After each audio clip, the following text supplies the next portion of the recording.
हाँ, good morning students. इस video में हम जो है क्लास 8 का चैप्टर है कंपेयरिंग क्वांटिटीज, उसके कुछ फॉर्मूले पढ़ने जा रहे हैं जो कि सिंपल इंटरेस्ट और कंपाउंड इंटरेस्ट से रिलेटेड है। सिंपल इंटरेस्ट और कंपाउंड इंटरेस्ट में जो डिफरेंस होता है वो मैंने इससे पिछली वीडियो में आपको बताया है, जिसका लिंक आपको ऊपर दिया गया है। यहाँ ऊपर मिल जाएगा आपको लिंक, वहां से आप पहले उसको देख लें, समझ लें कि सिंपल इंटरेस्ट और कंपाउंड इंटरेस्ट में क्या डिफरेंस होता है। उसके बाद ये फॉर्मूले आपके काम आएंगे। इस वीडियो में जो एब्रीविएशन यूज की गई है वो है पी, जो यूज किया गया है प्रिंसिपल के लिए, यानी कि जो भी आप पैसे किसी से उधार लेते या देते हो तो उसको प्रिंसिपल बोला जाता है। आर रेट होता है, टी टाइम होता है, S I simple interest, A amount, C I compound interest and N time period या नंबर ऑफ ईयर्स से हम लिख सकते हैं। ये सिर्फ कंपाउंड इंटरेस्ट में यूज होगा एन। सबसे पहले हम सिंपल इंटरेस्ट के फॉर्मूले देखेंगे जो कि आप पिछली क्लास यानी कि 7th क्लास में भी पढ़ चुके होंगे। फर्स्ट कंडीशन होती है सबसे पहले कि जब भाई आपको प्रिंसिपल, रेट और टाइम, ये तीन चीजें अगर गिवन है और आपको निकालना है सिंपल इंटरेस्ट, तो इसका फॉर्मूला हो जाएगा principal into rate into time divided by 100। तो ये फॉर्मूला हो जाएगा आपका एस आई का। उसके बाद एस आई निकल जाएगा, नहीं सिंपल इंटरेस्ट निकल जाएगा, तो उसको जब आप प्रिंसिपल में ऐड कर दोगे तो वो अमाउंट आ जाएगी, यानी कि वो पैसे जो आप किसी को जिससे उधार लिए हैं उसको वापस देते हो तो उसको अमाउंट बोला जाता है। यानी वो टोटल मनी जिसमें आपने जितने पैसे लिए उससे लिए थे वो प्लस में जो एक्स्ट्रा मनी यानी इंटरेस्ट के रूप में आप देते हो, तो वो दोनों मिलके अमाउंट बन जाएगी वो टोटल। अब सिंपल इंटरेस्ट में ही सेकंड कंडीशन आती है कि अगर मान लो आपको सिंपल इंटरेस्ट दे रखा है और आपको प्रिंसिपल, रेट या टाइम में से कोई एक चीज निकालनी है, तो उस केस में आपको इन दोनों में से कोई दो दे रखे होंगे, इन तीनों में से कोई दो दे रखे होंगे, प्रिंसिपल, रेट और टाइम में से कोई दो वैल्यूज आपको दी गई होंगी। तो सबसे पहले अगर आपको प्रिंसिपल निकालना है तो एस आई मल्टीप्लाई 100 करोगे, डिवाइड करोगे आर मल्टीप्लाई टी यानी टाइम से। तो इस तरह से आप प्रिंसिपल निकाल सकते हो कि भाई एस आई की यानी सिंपल इंटरेस्ट के 100 से मल्टीप्लाई कर दो और डिवाइड कर दो जो बाकी दो वैल्यू आपको दे रखे नहीं, रेट और टाइम दे रखा है तो उनसे डिवाइड कर दीजिए। इसी प्रकार रेट के केस में क्या होगा, आपको प्रिंसिपल और टाइम दिया गया होगा तो एस आई मल्टीप्लाई 100 कर दो, डिवाइड कर दो पी इंटू टी से। तीसरा है जब आपको टाइम निकालना हो तो टाइम निकालने के लिए भी वही है, सिंपल इंटरेस्ट मल्टीप्लाई 100 और डिवाइड कर दीजिए प्रिंसिपल और रेट से। तो इस प्रकार ये तीनों वैल्यूज आप निकाल सकते हो एक एक करके। इसके बाद आता है कंपाउंड इंटरेस्ट। कंपाउंड इंटरेस्ट जो है आपका 8th क्लास में आया है।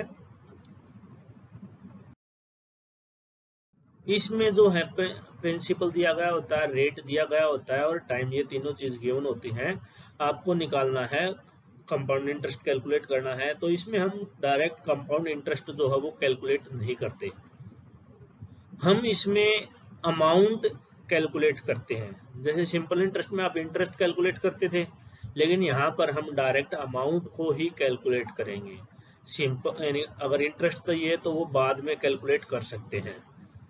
अब सबसे फर्स्ट कंडीशन है व्हेन कंपाउंडेड एनुअली, यानी कि ईयरली जब कैलकुलेट किया जाता है। ईयरली कैलकुलेशन का मतलब हो गया कि अगर आपने कुछ पैसे 2 या 3 साल के लिए लिए किसी से या दिए किसी को, तो जब 1 साल कंप्लीट हो जाए यानी 1 ईयर कंप्लीट हो जाए उसके बाद आप क्या करोगे, इंटरेस्ट को कैलकुलेट करोगे और नेक्स्ट ईयर के लिए जो है प्रिंसिपल बढ़ जाएगा। बढ़ कैसे जाएगा, जो प्रिंसिपल आपने लिया था, नहीं जो पैसे आपने लिए थे उसमें फर्स्ट ईयर का जो इंटरेस्ट है वो ऐड हो जाता है। ठीक है, तो इस प्रकार इसको हम कंपाउंडेड एनुअली बोलते हैं, जिसमें अमाउंट का फॉर्मूला होगा P into 1 plus R by 100 divided by N.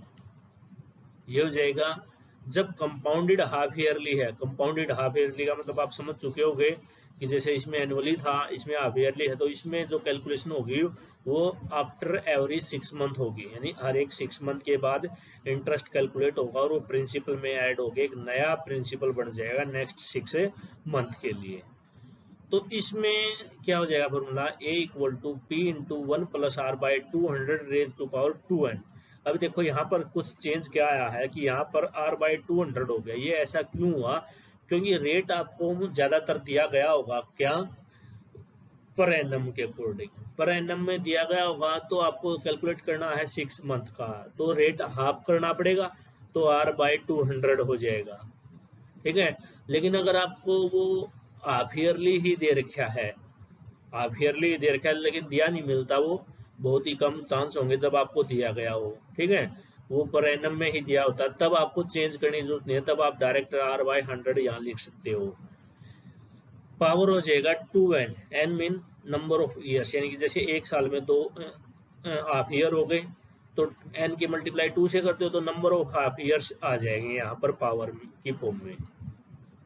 उसके बाद है कंपाउंडेड क्वार्टरली। क्वार्टरली में क्या होगा, क्वार्टर का मतलब होता है 6 मंथ, तो 6 नहीं सॉरी, क्वार्टर का मतलब होता है 3 मंथ, ठीक है। तो after every 3 month you have to calculate interest, यानी कि हर एक 3 महीने के बाद इंटरेस्ट कैलकुलेट करना होगा और उसको ऐड करना होगा किसमें, प्रिंसिपल में, फॉर द नेक्स्ट 3 मंथ।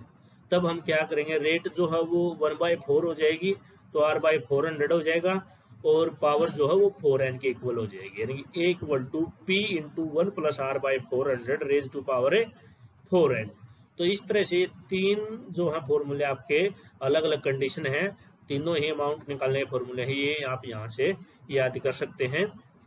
इसके बाद अमाउंट निकल गई, अमाउंट निकलने के बाद अगर आपको सिर्फ कंपाउंड इंटरेस्ट चाहिए तो आप क्या करोगे, अमाउंट में से प्रिंसिपल को सब्ट्रैक्ट कर दोगे, अमाउंट माइनस प्रिंसिपल कर दोगे, तो वहां से कंपाउंड इंटरेस्ट निकल आएगा।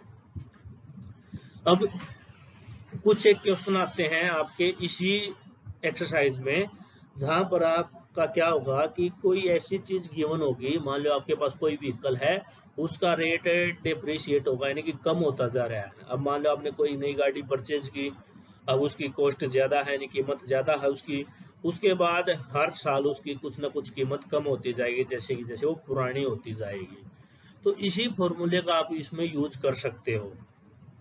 कैसे, कोई भी आ जाए जिसमें रेट ऑफ डिप्रिसिएशन आपको दे रखा है, उसमें आप क्या करोगे, यहाँ प्लस की जगह माइनस का साइन लगा दोगे, प्लस की जगह क्या करोगे, यहाँ माइनस लगा दोगे, बाकी एज इट इज रहेगा, तो आपका जो है वो भी निकल आएगा और आप उन क्वेश्चनों को भी आसानी से कर पाएंगे।